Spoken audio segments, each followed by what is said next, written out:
এ বল্টু, তোকে তুই কত করি কোনো তুই না ভালো করে পড়াশোনা কর। আর যদি ভালো করে পড়াশোনা না করিস তাহলে তো সারা যেমন মরে মতো তো কামলা দিয়ে খাওয়া লাগবে হে। মুই যদি মরে যাও তোকে তো কামলা দিয়ে খাওয়া লাগবে। তো তুই পড়াশোনা না ভালো করে কর, সেটা করিস না কেন? সারাদিন খালি মোবাইল টিপিস, মোবাইল দেখিস, তাহলে তুই পড়িস কখন? আব্বা, মুই তো এখন মনে করেন যে ইউটিউব দেখি পড়াশোনা করো। এখন ডিজিটাল যুগ নয়। এখন তোমার বেটা মনে করেন যে ইউটিউব দেখি দেখি পড়াশোনা করবে লাগছে। কোনো বই কেনা লাগবে না। এই যে সুদূর বুদুর, এগুলা কি কোনো পড়াশোনা করে রে?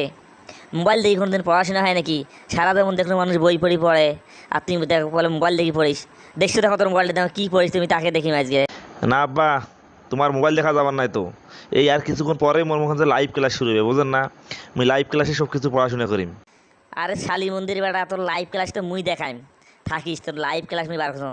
তুই সারাদিন মোবাইল টিপিস, পড়াশোনা বাদ দিয়ে গেম খেলাইস, আর ওই যে টিকটাক দেখিস। তুই পড়াশোনা করিস মনে করছিস? তোর লাইফটা আজ মুই তো করে দেখাবো, থাকিস। আব্বা হোক আব্বা, মোর ভুল হয়ে গেছে। আর মুই এগুলো করবে না আব্বা।